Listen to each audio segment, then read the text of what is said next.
সবাই কেমন আছেন? আশা করি আল্লাহর অশেষ রহমতে খুব ভালো আছেন। আমিও আলহামদুলিল্লাহ ভালো আছি। তো আজকের রেসিপি রমজান স্পেশাল ইফতারে চিকেন পেঁয়াজু। আমরা তো অনেক রকম পেঁয়াজু খাইছি, তো আজকে খাবো আমরা চিকেন পেঁয়াজু। এর জন্যই যেখানে আমি একটা মুরগির বুকের মাংস যতটুকু হয় পুরাটাই নিয়ে নিছি। তো এখন মাংসটাকে আমি কোনো ব্লেন্ডারে কিমা করব না বা ফুড প্রসেসরও করব না, আমি চাকু দিয়ে করব। চাকু দিয়ে এইভাবে প্রথমে কেটে, আপনারা চাইলে কিন্তু এটাকে এইভাবে করে শুধু এইভাবে কুপিয়ে নেবেন, তাহলেই কিন্তু কিমাটা হয়ে যাবে। দেখেন কিমাটা করা হয়ে গেল। আর এইভাবে যদি চাকু দিয়ে কিমাটা করা হয় তাহলে একটু দানা দানা ছোট ছোট থাকবে, এটা মুখে পড়বে আর ভাজার সময় অনেক ক্রিস্পি হবে। তো এর জন্যেই এইভাবে কিমাটা করতে চেষ্টা করবেন। ব্লেন্ডারে বা ফুড প্রসেসরে করার কোনো দরকার নেই, হাতে চাকু দিয়ে এইভাবে করে নেবেন। এই যে দেখেন মাশাআল্লাহ কিমাটা একেবারে হয়ে গেছে। এখন আমি কিমাটাকে উঠাই নিব। এই যে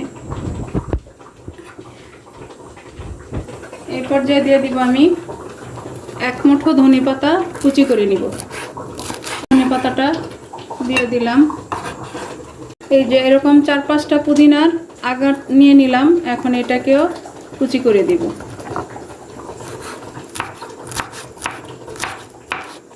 এই যে পুদিনাটাকেও কুচি করে নিলাম। আজকের এই চিকেন পেঁয়াজু যদি আপনাদের কাছে একটুও ভালো লাগে তাহলে আমার চ্যানেলটাকে সাবস্ক্রাইব করবেন, লাইক করবেন, শেয়ার করবেন এবং কমেন্টস করবেন। আর বাসায় অবশ্যই রমজানে ট্রাই করে দেখবেন।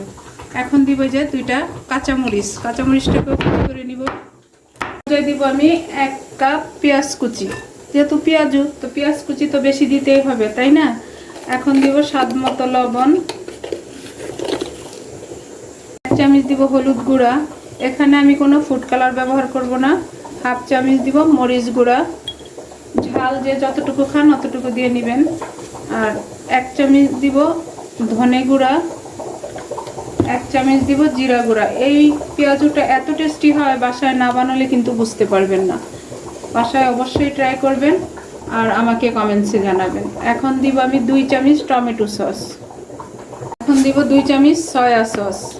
আর এই সস 2টা দেওয়ার চেষ্টা করবেন, তাহলে এই চিকেন পেঁয়াজুর আসল টেস্ট পাবেন। তো এখন আমি সব কিছু একসাথে মাখায় নিব। আর এখানে বাইন্ডিংয়ের জন্য কোনো কিছু দিতে হবে না।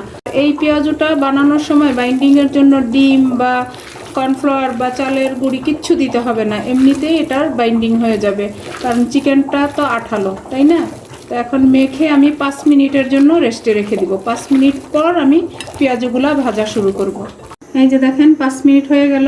এখন আমি এই যে অলরেডি চুলার উপর একটা ফ্রাই প্যান বসাই দিছি।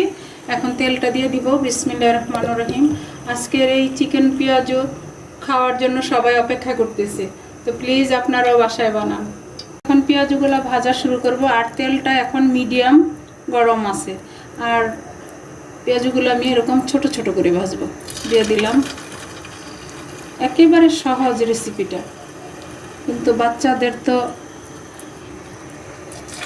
অনেক পছন্দের খাবার, বাচ্চা বড় সবাই। তো আমরা তো অনেক রকমের পেঁয়াজু খাই, তো এখন না হয় চিকেন পেঁয়াজুটা খেলাম, তাই না?